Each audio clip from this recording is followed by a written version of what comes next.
DVC 师傅，有人说多捐钱做善事可以消除自己或家人的灾难和困难，这是真的吗？行善事无疑是正确的，但如果只是为了消灾避难而捐款，那么行这善事的本质则变成了一个交易，一个期望通过付出特定代价换取达到目标的交易。那么这些灾难和困难并不会因此而消失，金钱或物质并不能解决这些问题，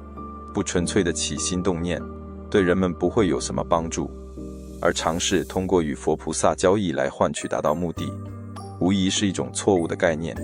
行善不是，也不可能是一门生意，行善事以及培养善良这一重要的品格，本就是每个人类都应该实践的基本行为。